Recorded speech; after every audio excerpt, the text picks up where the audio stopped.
Bom, pessoal, então vamos à continuação, nossa segunda aula. Iniciaremos falando sobre carboidratos simples e carboidratos complexos. A partir dessa foto que eu coloquei aqui, a gente já consegue entender quais são os simples e quais são os complexos, quais são os indicados em maior quantidade no dia a dia, quais são indicados em menor quantidade no dia a dia, né? Bom, os carboidratos simples são compostos por uma ou duas unidades de açúcares, é, monossacarídeos uma unidade, disacarídeos duas unidades. Eles elevam rapidamente a glicose no sangue, fornecendo energia imediata. É por isso que quando nós temos casos, né, de pacientes com hipoglicemia, pessoas com hipoglicemia, indica-se ali, né, o uso de carboidratos simples, que é o que vai fazer subir ali é, essa glicose, né, no sangue do indivíduo, fazendo com que o quadro de saúde estabeleça uma melhora. Então, aqui nós temos os exemplos: açúcar branco, mel, frutas, leite, doces e refrigerantes. Temos também os carboidratos complexos, são compostos por longas cadeias de moléculas de açúcar, levam mais tempo para serem digeridos, fornecendo energia constante e maior saciedade. Então, a partir daí a gente já consegue entender vários pontos, né? Os carboidratos simples, eles têm a cadeia mais curta e fornecem energia mais rapidamente. Os complexos levam mais tempo para serem digeridos e fornecem energia constante e maior saciedade, mais tempo, né? Então, dentro dos exemplos, nós temos a batata, a mandioca, o arroz, macarrão, aveia, pão integral, feijão. Enfim, nós temos uma leva de alimentos muito mais indicados diariamente, o que faz com que a gente consiga manter uma alimentação equilibrada, com saciedade por mais tempo, né, e uma qualidade de nutrientes maior. Aqui dentro dos carboidratos complexos, como vocês já aprenderam na primeira aula, as fibras também fazem parte, né, do grupo de carboidratos. Só que as fibras não são digeríveis, que não fornecem energia direta, mas são essenciais para o funcionamento intestinal, controle da glicemia e saciedade. Alguns exemplos aqui nós temos cascas de frutas, vegetais, alimentos integrais, sementes, como um todo, né? Aqui é a conta de carboidrato por dia que a gente precisa. Usamos aí uma faixa recomendada entre 40 a 75% da ingestão calórica total, 155 a 75 recomendação da OMS. Essa porcentagem está a depender do caso clínico de cada pessoa. Vai ter gente que vai ter uma porcentagem maior e vai ter gente que vai ter uma porcentagem menor, a depender da condição clínica e do foco da pessoa também, porque muitas vezes o foco não é mais tão focado na ingestão de carboidratos, e sim de proteínas, né?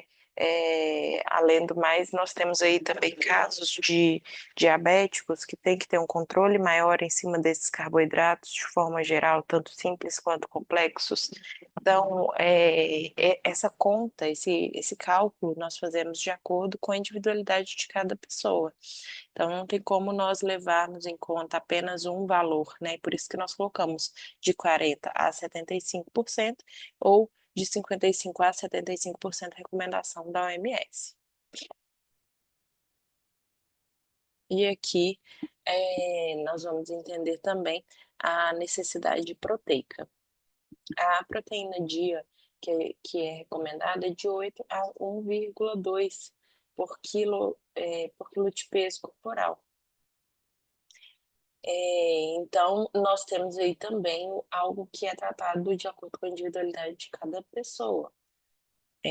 Vai depender do foco, se a pessoa quer uma dieta normoproteica ou hiperproteica, enfim, a quantidade é de acordo com o foco de cada um, além de ter aí as questões de sedentarismo ou atividade física, né? Então, para pessoas praticantes de atividade física, nós usamos algo mais hiperproteico, que no caso vai de 1,2 a 2,0 gramas por quilogramas ao dia, tá? Idosos, como nós temos aí uma perda de massa bem acentuada em idosos, nós não podemos usar menos de 1 grama, né, por quilo de peso. Então, nós usamos de 1 a 1,2. E pessoas com objetivos específicos, como ganho de massa muscular, hipertrofia ou cicatrização, também nós usamos esse cálculo. Lembrando que nós não podemos deixar, mais uma vez, né, algo como regra. Então, nós usamos de acordo com a individualidade, o mínimo vai ser sempre de 0,8 no mínimo, né? Independente de qualquer prática de exercício físico ou idade, tem que ter pelo menos 0,8, podendo se estender ali até 2,0. Então, a gente precisa primeiro entender qual é o foco para depois entender qual vai ser a necessidade dia.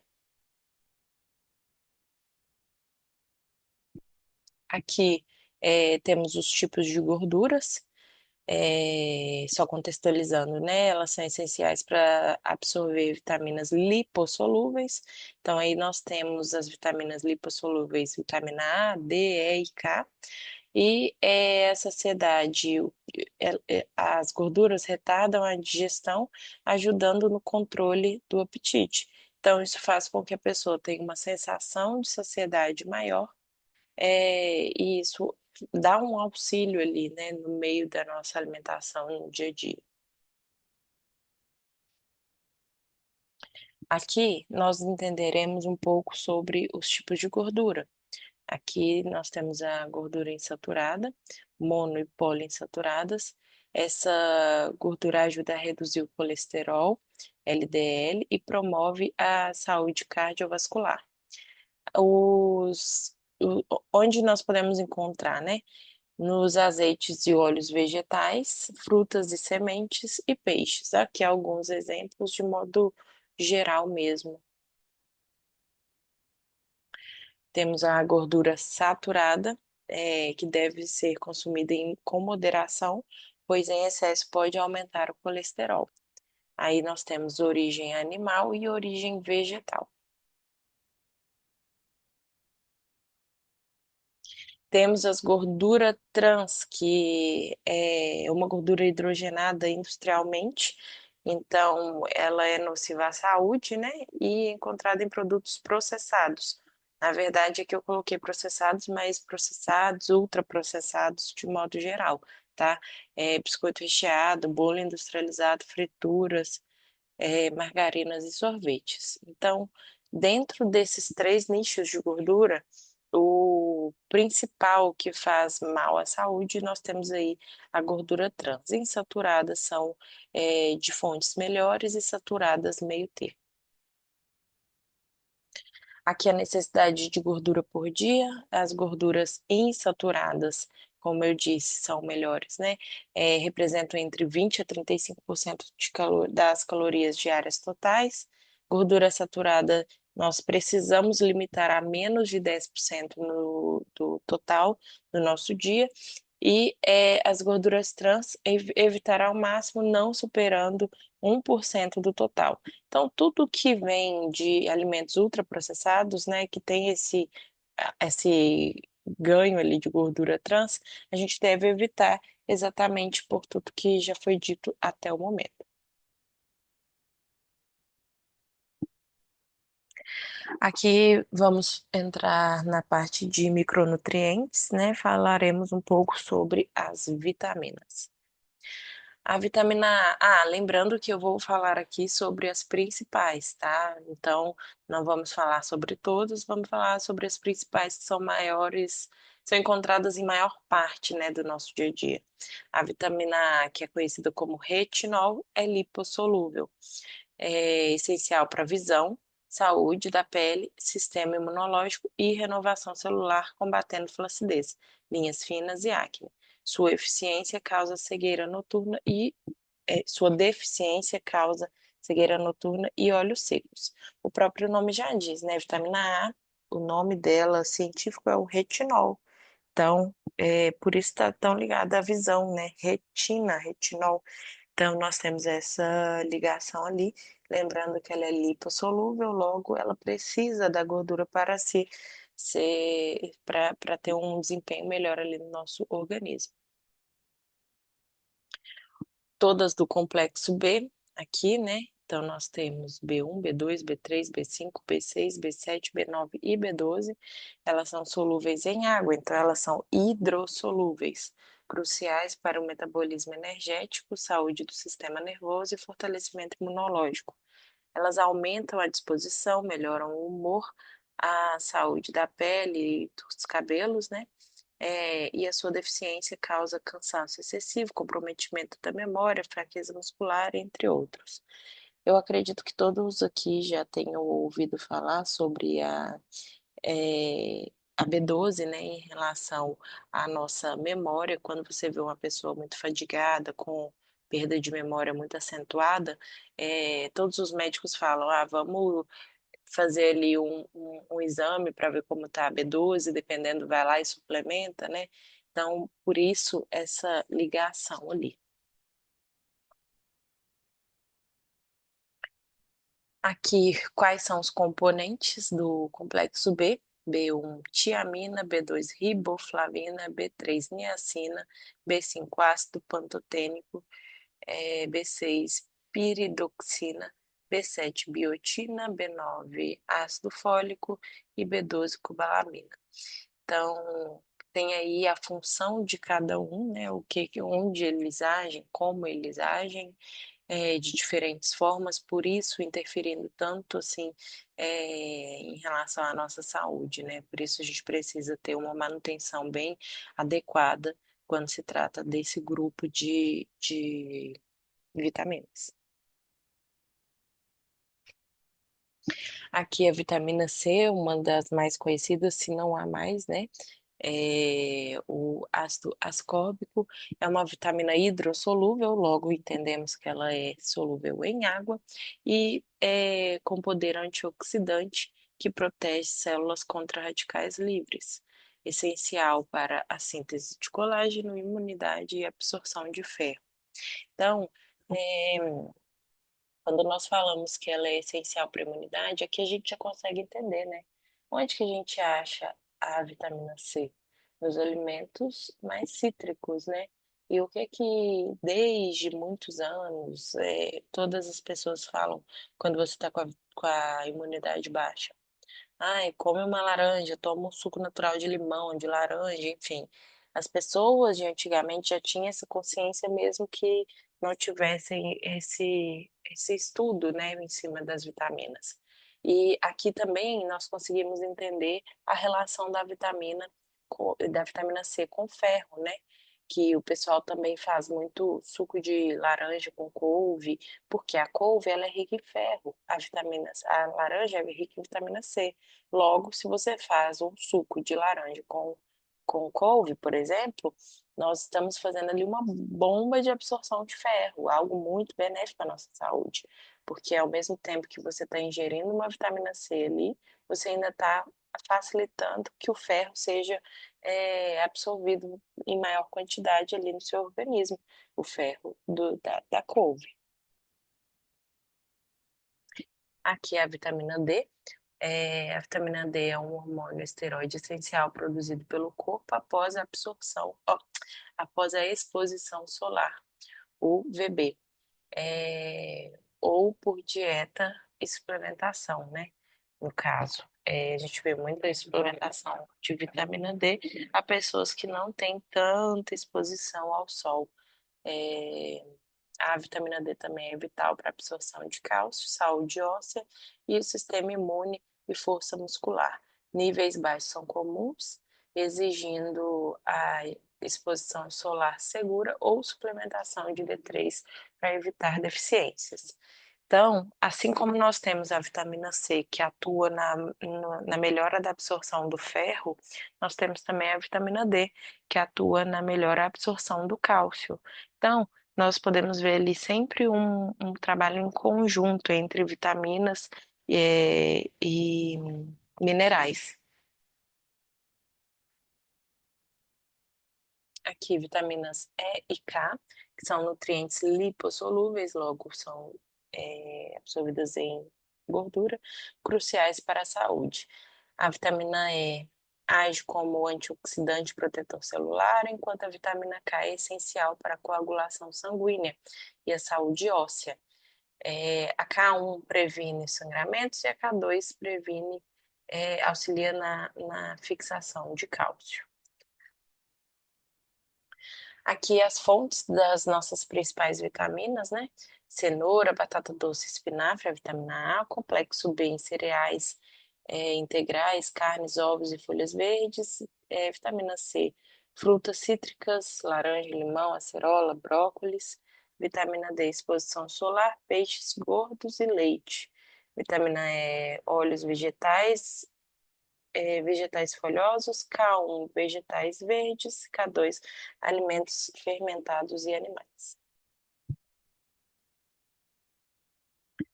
Bom, agora sobre os nossos principais micronutrientes, né? Os nossos minerais. Aqui temos o cálcio, que é um mineral mais abundante no corpo humano, essencial para a função de ossos e dentes, contração muscular, coagulação sanguínea e impulsos nervosos. A deficiência de cálcio está principalmente associada à prevenção da osteoporose e desmineralização óssea.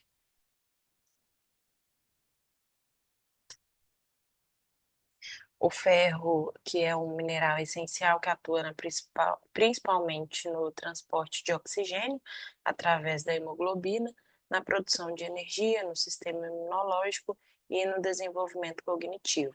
E a sua deficiência causa anemia, ferropriva, fadiga e fraqueza.